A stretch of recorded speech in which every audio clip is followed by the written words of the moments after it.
Sumber air Ganga yang berasal dari atas pergunungan Himalaya yang tinggi adalah salah satu sebab kenapa Sungai Ganga ini dilihat sebagai suatu tempat yang sangat suci bagi penganut Hindu.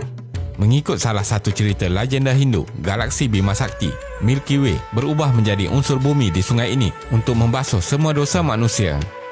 Sungai Ganga ini menyalurkan air dari sumber glasier yang jernih di mana tidak disentuh manusia. Oleh itu, airnya adalah sangat bersih.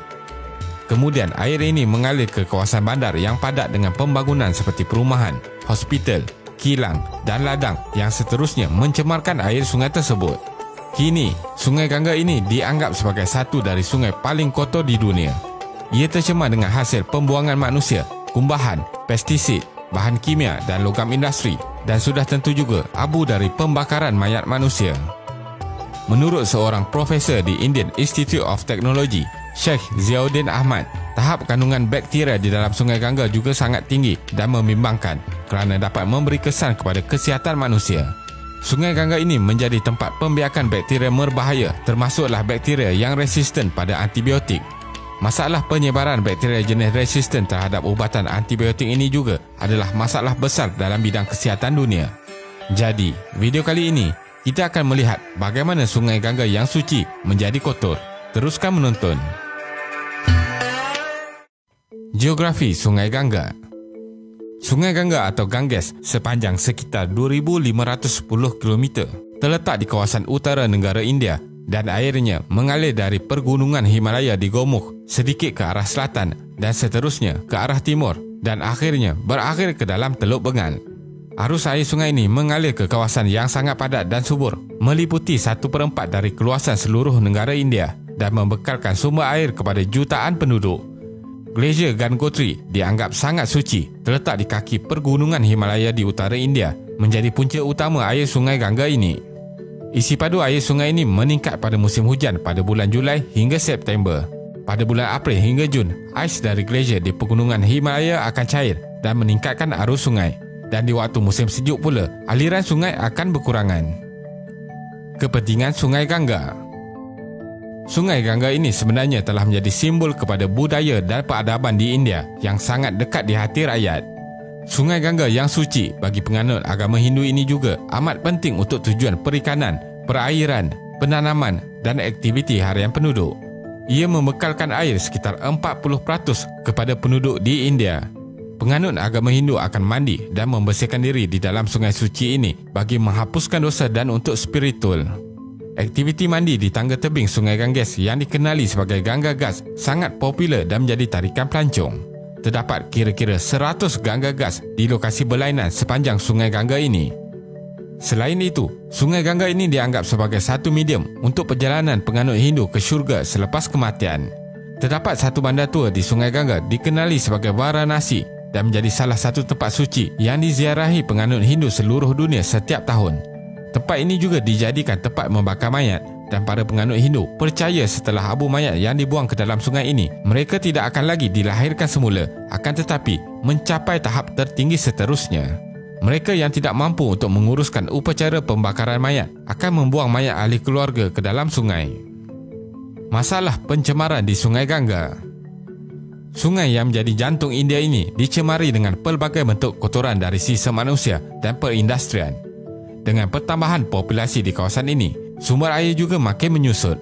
Faktor pemanasan global juga menyebabkan isi padu air berkurangan kerana kurangnya glasier di pegunungan Himalaya. Satu laporan pada tahun 2016 oleh Center of Science and Environment mendapati sekitar 78% dari hasil kumbahan di India tidak dirawat dan lebih 3/4 dari sisa ini disalurkan terus ke Sungai Ganga. Satu laman web National Mission of Clean Ganga NMCG menyatakan sekurang-kurangnya 4.8 bilion liter kumbahan sehari dihasilkan dari 118 bandar-bandar di India. Kemampuan negara tersebut untuk merawat sisa kumbahan adalah hanya 1 bilion liter sehari. Pencemaran air sungai menjadi lebih teruk dengan pertambahan dari perindustrian tidak dirancang dengan pelbagai sisa kimia dan lain-lain. Aktiviti keagamaan juga menambahkan lagi masalah ini dengan upacara mandi keagamaan, membuang abu mayat dan juga mayat ke dalam Sungai Ganga.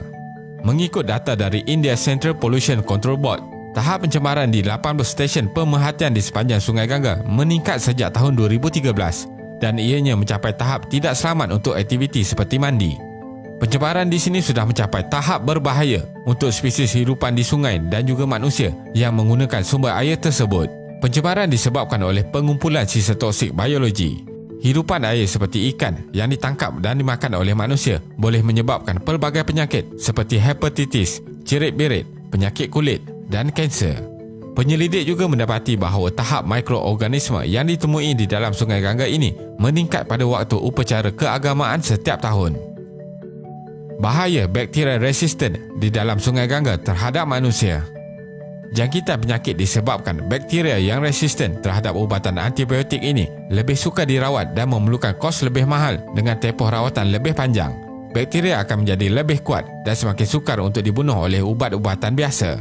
Mengikut kajian oleh Newcastle University, United Kingdom dan Indian Institute of Technology, Delhi pada tahun 2014, sampel air dan sedimen yang diambil di 7 tempat berbeza di sepanjang Sungai Gangga pada musim berlainan menunjukkan kewujudan bakteria resisten terhadap antibiotik atau dipanggil juga sebagai superbugs. Tambahan lagi, ianya meningkat sekitar 60 kali ganda lebih banyak pada waktu musim upacara keagamaan pada bulan Mei dan Jun. Laporan dari Union Department of Biotechnology dan UK Research Council juga menyatakan negara India mempunyai kadar antibiotik resisten pada bakteria yang tinggi di mana memberi kesan kepada pelbagai jangkitan berbahaya. Keadaan ini amat tidak selamat kepada komuniti kerana memerlukan ubat antibiotik yang paling kuat untuk membunuh spesies bakteria resisten ini. Spesies bakteria ini juga sepatutnya tidak wujud di kawasan komuniti biasa dan kebiasaannya hanya ditemui di hospital di mana ubat antibiotik digunakan dengan banyak.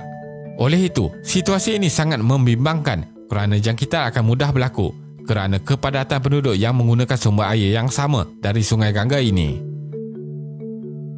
Kesimpulannya, populasi di sepanjang Sungai Gangga akan sentiasa terdedah kepada pelbagai faktor pencemaran dari manusia atau industri. Kerajaan India sudah bertindak untuk mengawal pencemaran di Sungai Gangga ini dengan misi National Mission for Clean Ganga (NMCG). Tugas ini sangat berat dan memerlukan kos yang besar, namun ia harus dijalankan memandangkan keadaan pencemaran yang semakin teruk di Sungai Gangga ini. Selain itu, beberapa projek telah dilancarkan oleh misi ini di mana akan membantu menghentikan sepenuhnya aliran sampah yang tidak dirawat ke Sungai Gangga. Tetapi apa yang lebih penting adalah kesedaran orang ramai yang akan banyak menyumbang untuk menjadikan sungai ini menjadi bersih. Walaupun dengan semua pelaburan dan usaha ini boleh dilakukan dengan berjaya, menjaga kebersihan selepas ini akan menjadi antara cabaran besar kepada India. Terima kasih kerana menonton dan jangan lupa subscribe. Jumpa lagi.